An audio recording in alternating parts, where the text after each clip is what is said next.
First of all, welcome to Turkey, welcome to Motto Müzik. Thank you very much. You are defining your music in between jazz and funk. Funk at the bottom, jazz at the top, but also very close relation and interaction with pop music. Can you describe such a triangle?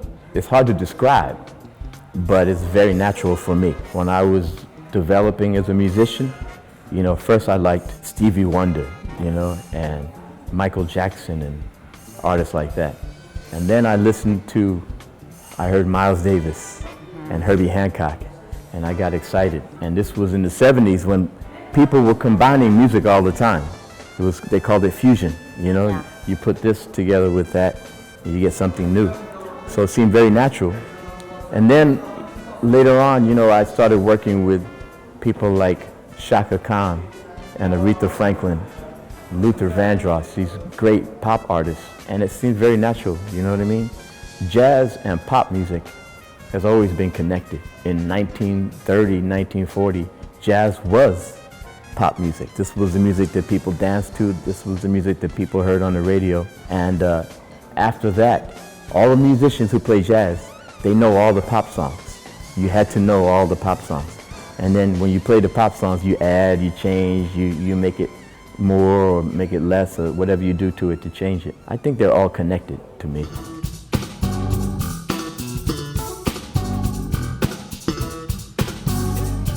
How do you evaluate the place of fusion in the contemporary jazz music? Well, I think that jazz always has fusion. When jazz was created, it was fusion, Back in the early 1900s, when you had African Americans who were slaves one generation ago, now they're free, but they have all this African rhythm, all these African improvisations, and you combine that with the American French music that they were hearing, and they're putting it all together. So at its origin, jazz is fusion music. So I think it's very natural for jazz musicians to hear something and go, oh, what is that?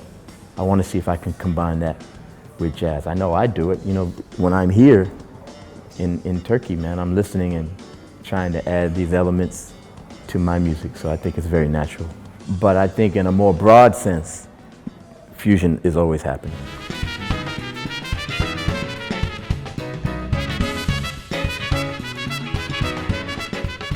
First of all, you used to be a studio musician. Yeah. As time goes by, you started to tour intensively.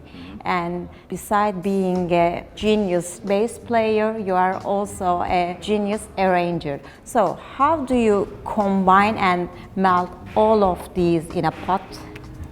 Like you say, I was a studio musician for many years. And what that means is that you're a musician for hire, meaning whenever somebody needed bass, they could call me in New York City for a recording session.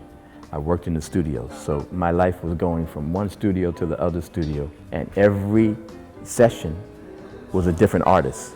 So sometimes it was Whitney Houston or Mariah Carey or Elton John. It was all sorts of different people. So I got all these great experiences working with all these incredible different artists, and I learned a lot. So that was the 80s. In the 90s, I began to make music of my own. It was difficult at first because I didn't know who I was, because I was so good at being this guy for that session and then being this guy for that session, playing all these different styles. I didn't have a good sense of who I was. But eventually, I started to figure it out. Miles Davis helped me figure it out, because when I worked with him, he encouraged me to be myself, to find something that's me. So I give him a lot of credit. When you hear my music now, you can hear all those influences, It's not just like very narrow, it's like, every time I work with somebody, I learn something from them, and I put that in my music.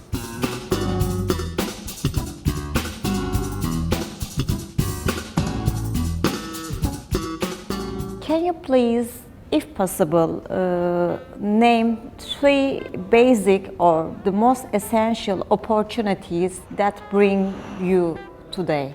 The first opportunity was that I was born into a musical family. My father plays the piano and the organ, and he played music all the time. at home, and his family was singers and piano players. So music was very natural, to me and my family. So that's a big opportunity because a lot of people, they don't get introduced to music so intensively at a young age. But when I was 3 or 4 years old, I'm listening to my father.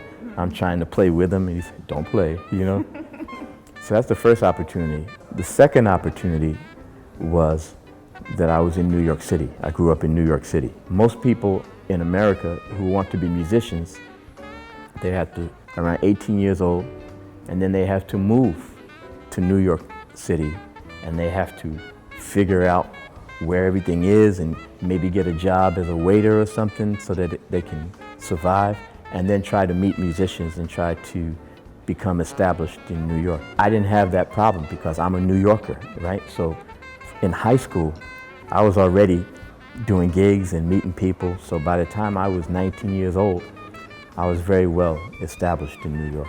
The third opportunity, I met a guy, he plays the drums. His name is Buddy Williams. And Buddy Williams, I'm just thinking about this for the first time. Buddy Williams was the one guy who made a couple of introductions, and then my career went like this. He introduced me to a television show called Saturday Night Live, a very important American comedy show. And they had a band. And Buddy said, "Hey man, Saturday Night Live needs a bass player. Go audition." Was it your first appearance on TV? Yeah, it was, I think, my first big appearance, But we played every week. David Sanborn was in the band, Saturday Night Live. So I'm in the band Saturday Night Live for 2 years. I meet David Sanborn, and he and I became very close, and I'm writing music for him and playing bass for him. So that was big, and all the Saturday Night Live musicians were studio musicians all week. And then on Saturday, they played on Saturday Night Live. So they all said, "Hey man, you need to hear this kid Marcus." All of a sudden my career from people talking, you know what I mean? So, and the next thing I know, everything is crazy, But Buddy Williams is very important. Thank you, Buddy. Let's come to today's album. How do you relate this with Aphrodisia? Is it a successor or doesn't have any connections with the previous album? How can you describe it? Yeah, Aphrodisia was had a lot of African influence, a lot of South American influence, Caribbean influence.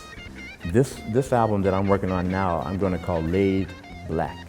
And in English, we have a saying called laid back. That's somebody who's very relaxed. He's laid back. I'm going to call this one Laid Black because at the basis of a lot of music is the black experience. You know what I mean? Rhythm and improvisation. So I want to show how important that is, but not in a very serious way.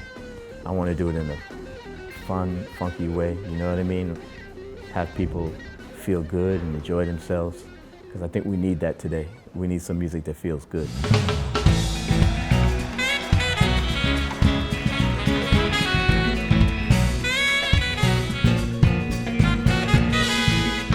How do you define or describe your band members for tonight's show? I have Alex Hahn on saxophone, and Alex has been in my band for a while now, and today is his birthday, so I'm going to embarrass him on stage. He's a fantastic saxophonist, very, very talented. On keyboards is Brett Williams, and Brett is, he's somebody that people may not know now, but they're going to. And I like that. I like introducing great young musicians. And then Alex Hahn, when he was in music college, he went to a college called Berklee College of Music, very famous. His roommate, the guy that he shared the room with, was Alex Bailey. And Alex Bailey is our drummer now. So Alex Hahn says, "Marcus, you got to hear my friend. He plays great drums." I go, "Are you recommending him just because he's your friend? Or is he good?" He said, "No, man, he's very good." I have Alex on saxophone and Alex on drums. When talking about birthdays, today is also the 100th birthday of Dizzy Gillespie. Yeah. So, wow. Can you please greet him with a message? Dizzy Gillespie, love you, man. The first time I met you, can you do this? And you fell on the floor on your back, and you lifted your legs up 6 inches, and you lifted your head up 6 inches to show me how strong your stomach was. I'll never forget that. And I can do that now, okay? I've been practicing. I love you, man. He was just so important to jazz and so important to musicians. It's hard to believe that he would have been 100 today. Happy birthday, man.